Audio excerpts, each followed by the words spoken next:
As government's economic diversification efforts gathers momentum, operators in the agriculture sector position their operations to add value to the society took over the mantle of leadership from the immediate past president, Engineer Isaac Olorunfemi, stepping into office on January 1st, 2016 as the 30th president of the national engineering body.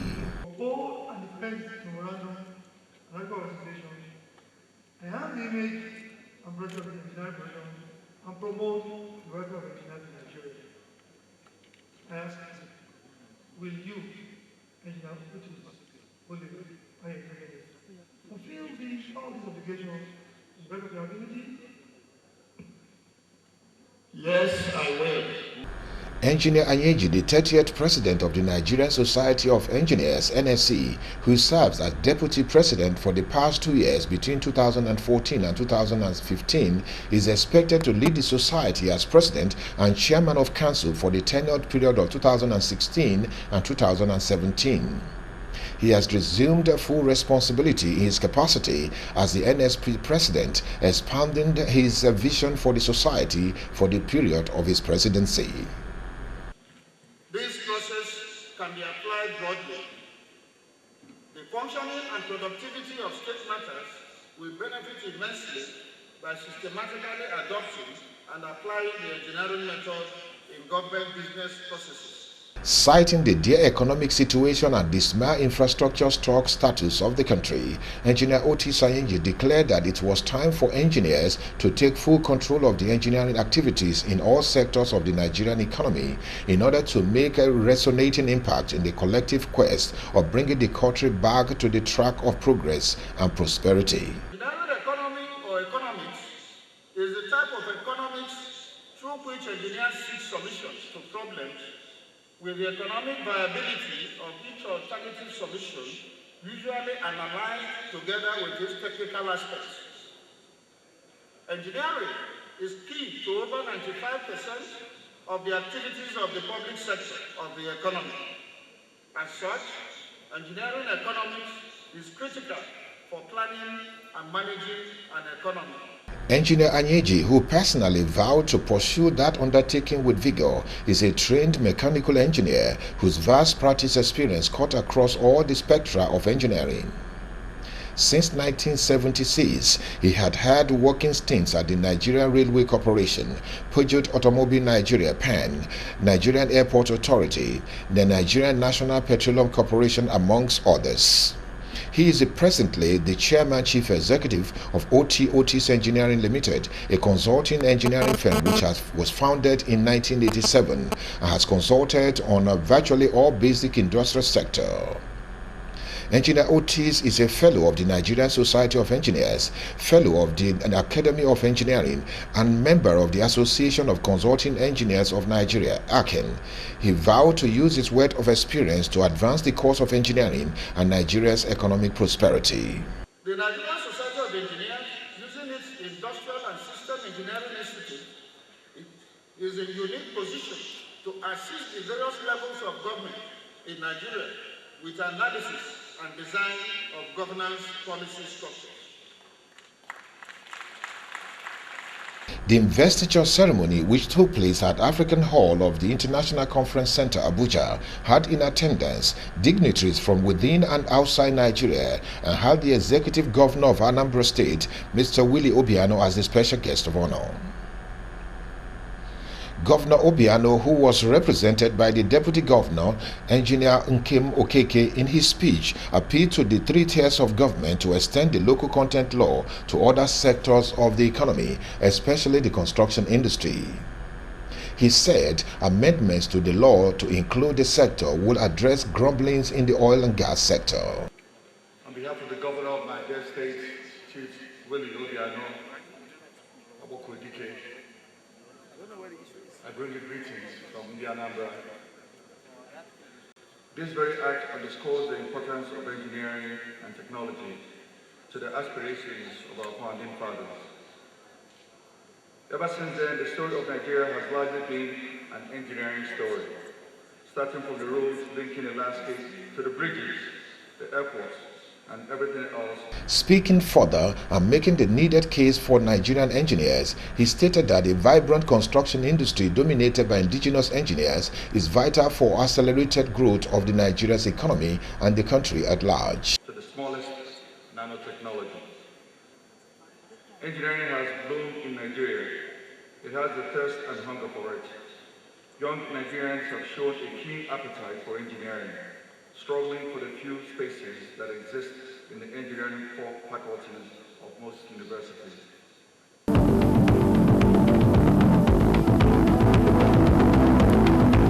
And still on the new president of the Nigerian Society of Engineers, Engineer Otis Ayenji, Lady Ada Chikudozie is actually a friend of the family, and she was actually at the presentation and investiture ceremony of Engineer Otis at Abuja. And she's been speaking with Inside Business on how much she knows Engineer Otis Ayenji and what his presidency will mean to the Nigerian Society of Engineers and the Nigerian economy. Take a listen.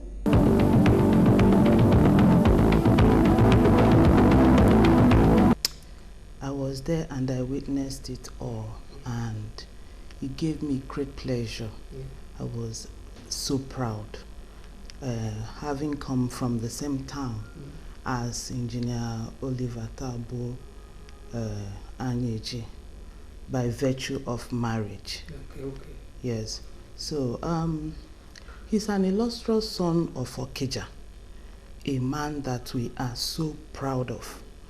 We're proud of him as an individual based on how attitude and his achievements and his character. We are not just proud of him because he's a philanthropist, okay? But he is a man of integrity and a man of character. And I was so sure, in fact, in my heart, I was so overwhelmed with joy that this time we are getting it right, that we have a square peg in a square hole. And Engineer Oliver is a well-rounded individual. Well-rounded in the sense of academics, his educational background, which is very intimidating. As you know, he is a mechanical engineer, automotive engineer, plastic engineer, cost and valuation engineer. He also has accumulated a wealth of experience. In terms of application of knowledge, he's quite exposed, and he has garnered a lot of experiences by the virtue of his work experience both in the public sector and in the private sector. The public sector, you know, he had a stint with NNPC, where he supervised so many projects, where he helped to develop, where he helped to reorganize, he helped to restructure a lot of things in NNPC, in the oil and gas sector. As a private sector, in private sector, he owns his own consulting firm. So in that capacity as a consultant, he has also done a lot of feasibility studies, a lot of researches in the different sectors of the economy, in manufacturing, in agriculture, in oil and gas, and in engineering as a whole. In fact, he is well averse. And this position as the president of Nigerian Society of Engineers couldn't have been given to a more qualified personality as Engineer Otis. I'm not saying this because he hails from the same town as my husband. On behalf of Dozie Group of Companies, first of all, we wish to congratulate him. We are proud of him. He is a brother, a friend, and he's also my president. Okay. Yes. So we are proud of him, and we are willing to give him any form of support to make sure that he succeeds, and we are sure that he is going to succeed. He is already a success story, and we know that he's going to lead the society into a laudable height.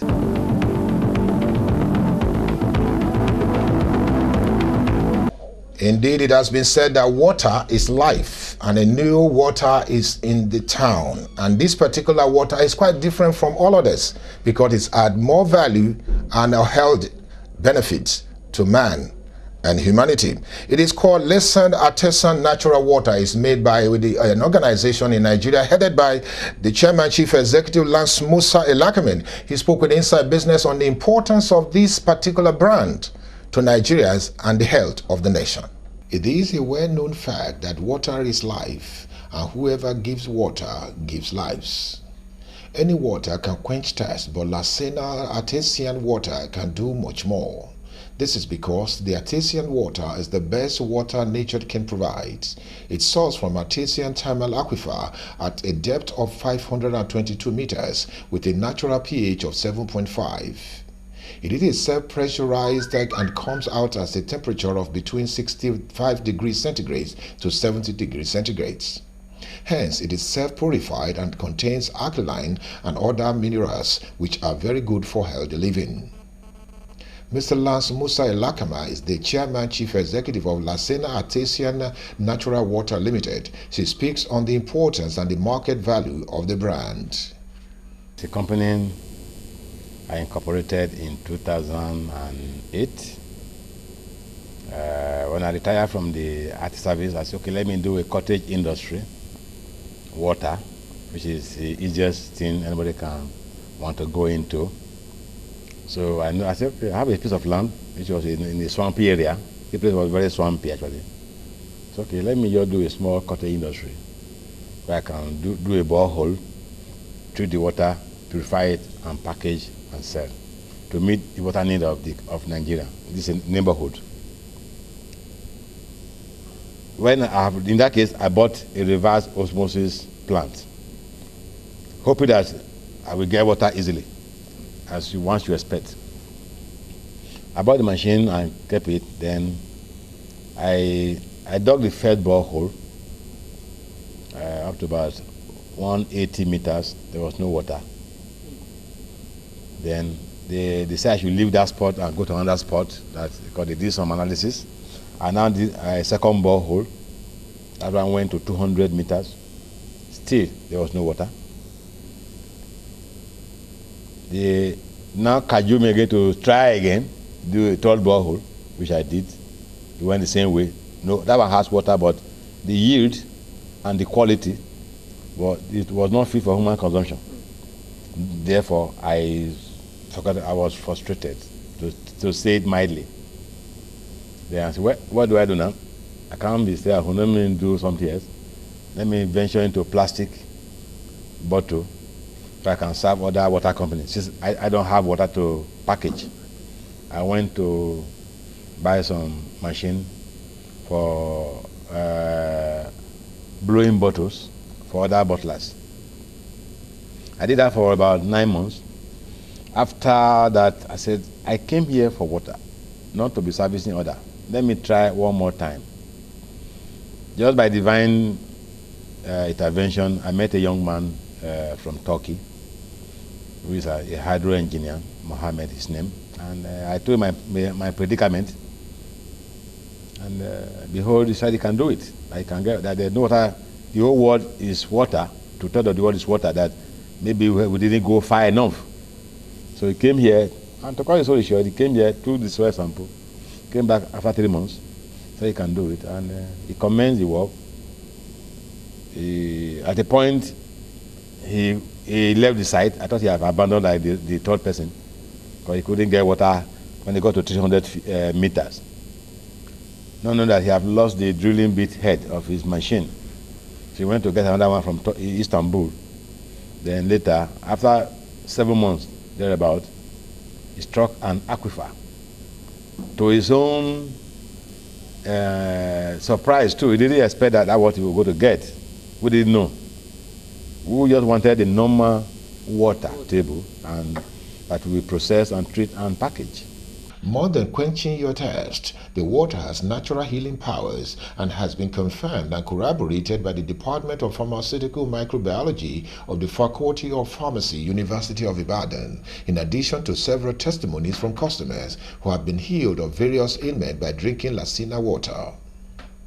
From Lasina Artesian Thermal Aquifer in Nigeria, the second in Africa, and the company's chairman says the company is proud of the acceptability of the brand in its efforts at giving Nigerians the best water that nature can provide in an environmentally friendly and responsible manner. No, we don't have brand because you cannot be sure that you are going to get this water in the other places. So it's not like you do a borehole and get water, no. So what we have are just distributors. Outside Lagos, in Bayelsa, in Port Harcourt, in Abuja, Jos, Kaduna, Benin, and all over the country, and in Lagos in particular.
Well, just before we go, let's bring you this important news that has been making round across Nigeria, especially in the art world. Victor Umba is a very important and versatile artist, and recently he had a press conference in Lagos where he told the Nigerians that he's in here for the long haul. Take a listen.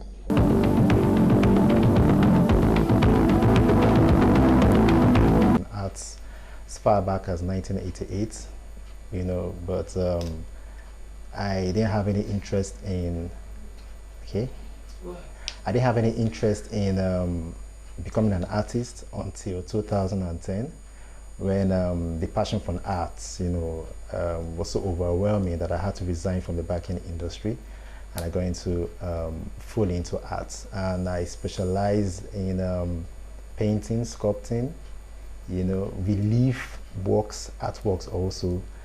And so that's just it. But more of all the works, all how do I call it? They're all part of a big story. I mean, I tell love stories through my art. I mean, that's what makes me unique as Victor Umba.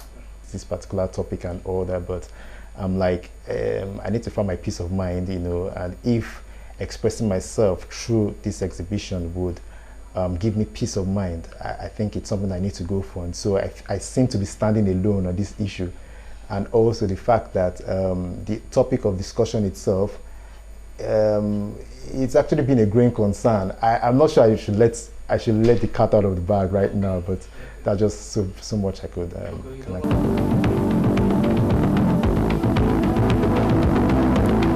That's about all we have time for on Inside Business Africa for today. Like I said earlier on, the agricultural report will continue on Inside Business next week, and we are committed to bringing this information to the limelight and also profiling the operators in this important sector as the nation sets to diversify its economy from the oil. And we all know what is going on around the world. It's been Kenneth Odushola Stevenson presenting Inside Business Africa. I want to thank you again for watching. See you next week.